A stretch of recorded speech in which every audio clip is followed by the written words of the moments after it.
everyone. I'm John Evans. Welcome to another episode of One on One. Actress Yaya DaCosta plays the lead role of Angela Vaughn in the new Fox network show called Our Kind of People. She left the NBC series Chicago Med after 6 seasons to join this show, which now shoots in Wilmington. Fox describes it as an exploration of race and class in America, set in the community of Oak Bluff on Martha's Vineyard, where the rich and powerful black elite have come to play for more than 50 years. I talked to Yaya about her lead role, about the importance of this series right now in today's society, and what viewers can expect in future episodes.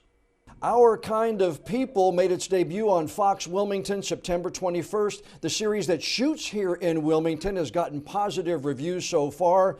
And Yaya DaCosta, who plays the lead character of Angela Vaughn, is with us. Yaya, thank you for sparing some time to join us today.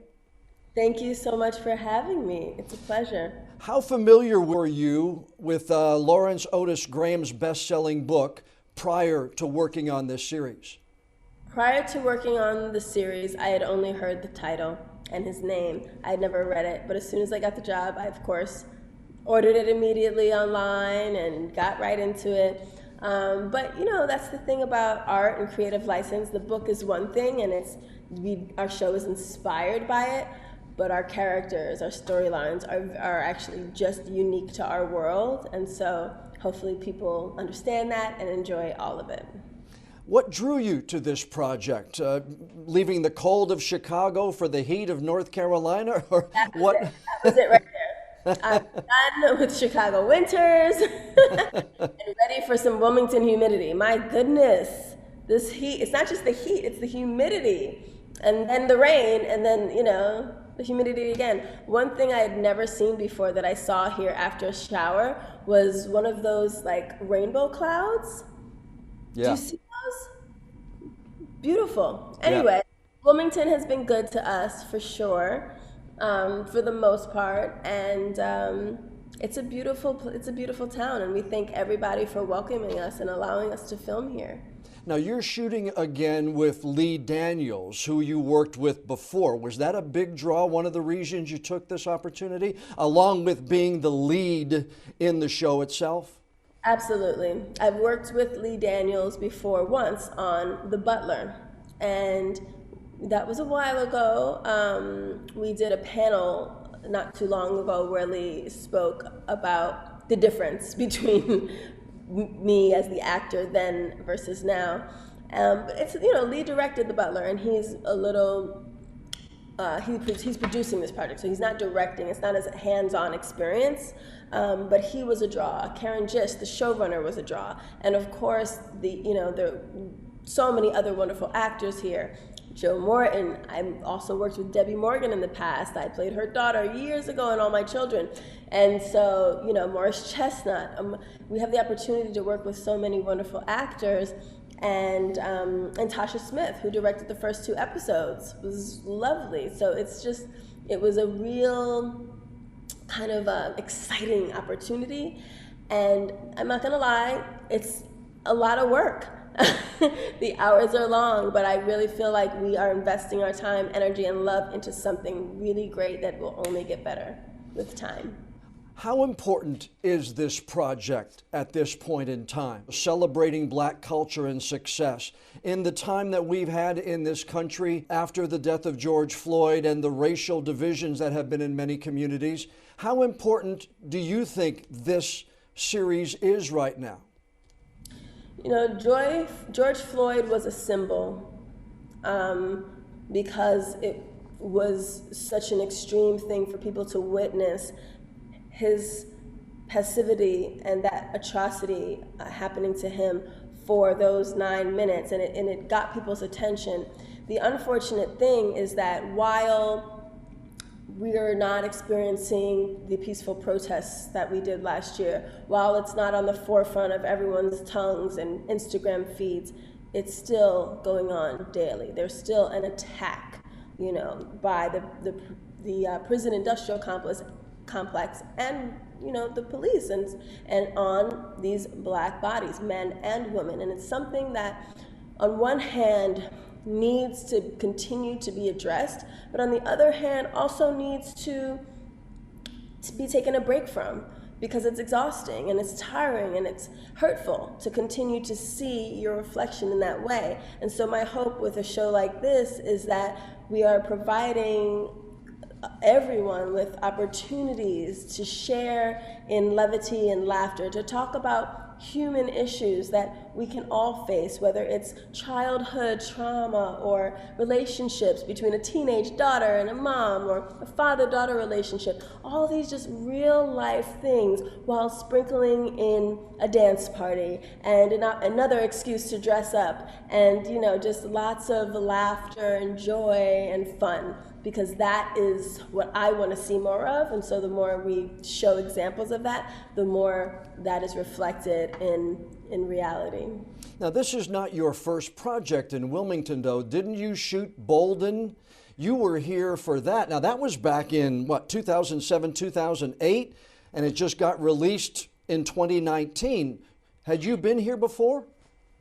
So we did shoot the second iteration of Bolden here. That version of Bolden, and I guess it was 2007 or 8, I was not involved with. But when they decided not to move forward with that version of it and then recast everyone and started again in, I believe, 2014? Okay. That's when I got involved. I played Nora Bolden, the wife of the legendary Buddy Bolden, who was credited for basically inventing jazz, and had a really tragic story, going into an insane asylum and all this stuff. So I played his wife. It was a really wonderful experience then. And this time I'm here for longer, and I'm actually able to really get to know the town, whereas before I was just kind of in our Bolden bubble. Well, we've had some people who have come to work here and then ended up moving here. Linda Lavin was here for many years. We've had others who have come here to work. What have you done? How have you gotten to know Wilmington and southeastern North Carolina? I have gone out on a boat, and the boat culture here in the middle of the summer is really cool. I can see that it's a vacation spot, I love how everyone waves as we're floating by each other. I've gone out to eat at some of the different restaurants around here. One of my favorite is, I believe it's called Catch, and there's another, I like the Salmon Club with no bacon at Fork and Cork. There's a lot of different places that I've learned, to frequent and seen, okay, this is where I can eat, this is where I can hang out. I don't have a lot of time, honestly, so it's really just if I'm here on a weekend or something. But for the most part, Wilmington has been absolutely lovely, a lovely place to work. I'm not surprised that people have moved here. I wouldn't, honestly, but I get it. I would definitely come back and visit. How has it been working with COVID? Have you had a lot of issues? I know they set up some parameters for the different shoots. Has it impacted what you all have done with the shoots on this project? Absolutely. I don't think there's a production in Hollywood or anywhere in the world that has not been affected by it. And so it's really a game of, and I hate to use the word game because it's not, it's very serious, but there's a really delicate balance that has to be found between we are working hard and we're getting this done and we're staying healthy.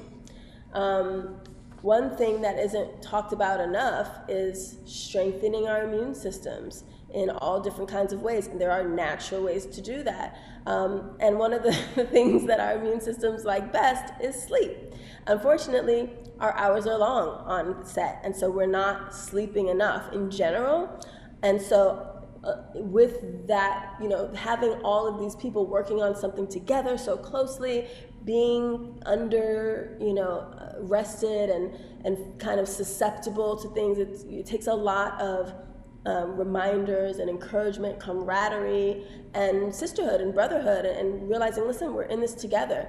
Because if someone comes up with a positive test, we have productions on hold until we do our contact tracing, until we figure out, who needs to quarantine. And it's a big deal, for sure. Do you have to be tested regularly? Did you all have to be vaccinated before you started on this at all? Yes, 3 times a week.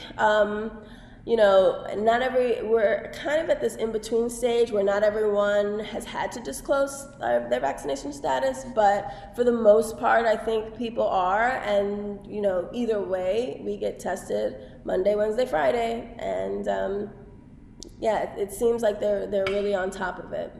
Now, your character, Angela, is the rivalry with Nadine Ellis's character, Leah, going to fuel the series? Is that going to be the underlying current as this series continues? Because from the first episode, you have the secret, you have trying to set up the business, you have the social side. But there seems to me, at least from everything I've read, that the current between those two characters is going to be what kind of drives this. True?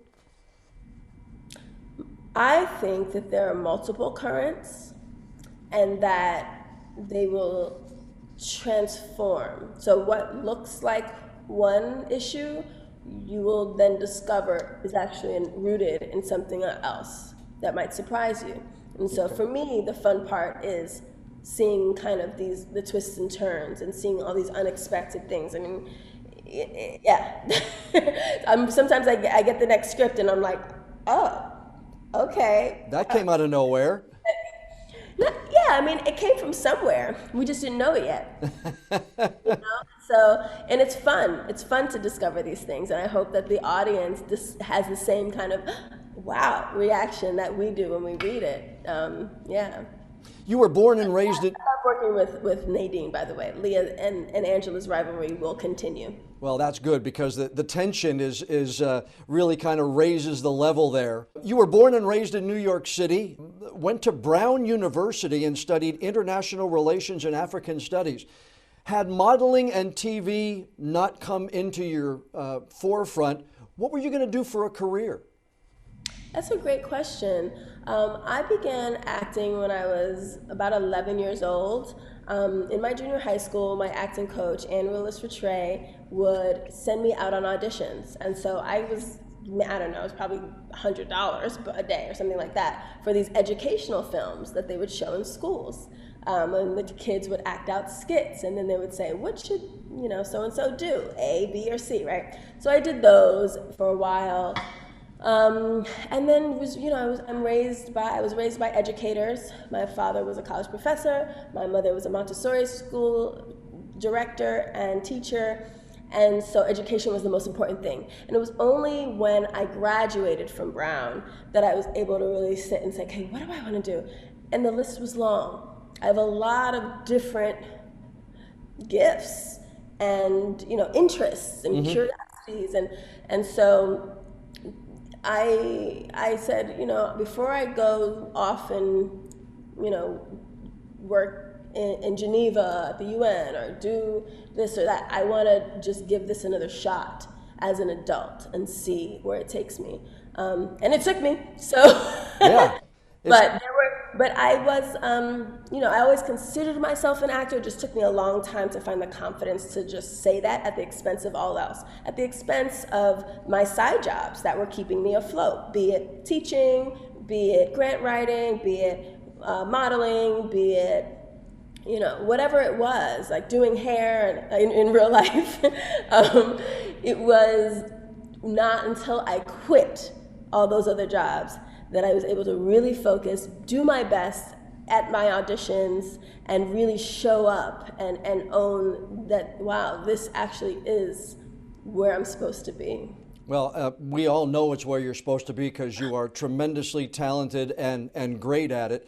I do want to ask you, I listened to one interview that you did, and from America's Top Model 3, when you were on that, and then started to do ads, and then worked your way into theater and television.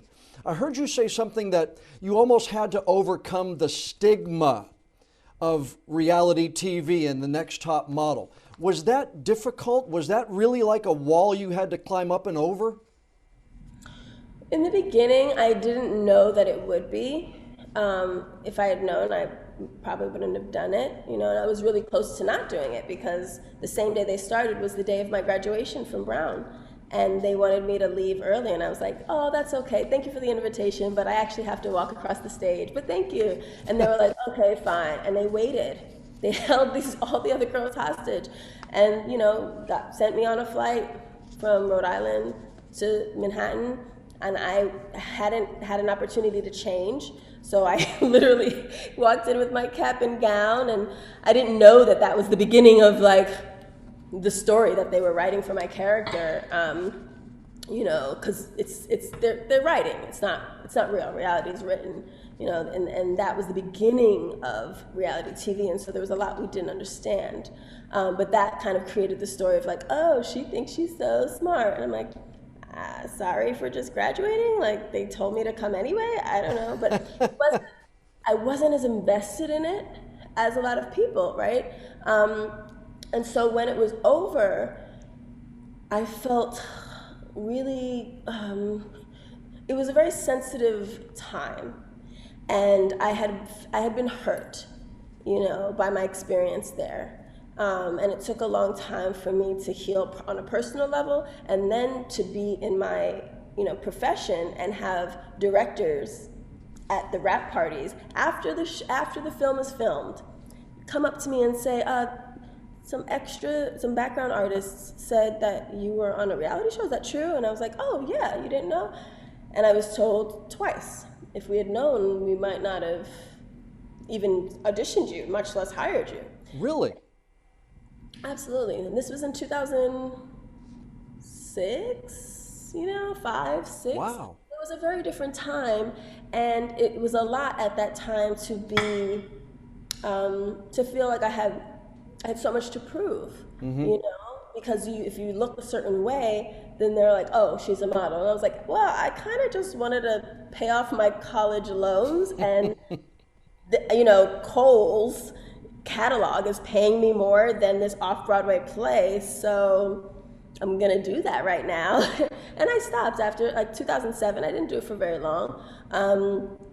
But it was something that I had to navigate. And then, over the years, I've just learned to be grateful for the experience now that, I'm an adult. And it's almost as if the whole world had an awakening. And they're like, oh my goodness, I can't believe we thought that was okay. Or I can't believe we watched that and didn't see the issues with it. And even Tyra Banks herself has come out and apologized for certain things. But as an adult, who did my work, who did my healing, and who insisted on being taken seriously in my craft, I just am now at a place of pure gratitude, because people remember me from that show, and they've followed me to Chicago Med and now to Our Kind of People. And that's just really heartwarming and a wonderful blessing. We're glad that you're shooting Our Kind of People here in Wilmington. Angela is the lead character, Yaya DaCosta. Thank you so much for taking the time today. You have been successful at everything you have done, and we know that Our Kind of People will be a smash hit for Fox. Thank you so much. Thank you for that blessing. Thank you for having me, and thank you to all of Wilmington for embracing us. A big thank you to Yaya DaCosta for sparing some of her time and joining us for this week's podcast interview. Keep your eyes open around town. Chances are you'll see the cast and crew of Our Kind of People shooting in the city and maybe even out at the beach. And if you'd like to learn more about Yaya, go to yayadacosta.com. Now, before we go, I'd like to ask you a favor. Please download and subscribe to the One-on-One with John Evans podcast on whatever app you use to listen to your favorite shows. And if you would be so kind, please leave us a rating or a review. I really do want to know what you think of our interviews. And the more feedback we have from folks like you, the higher we'll be listed on the apps and the better chance we'll have of bringing in even more new listeners. I'm John Evans. Thanks so much for joining us for this episode of One-on-One.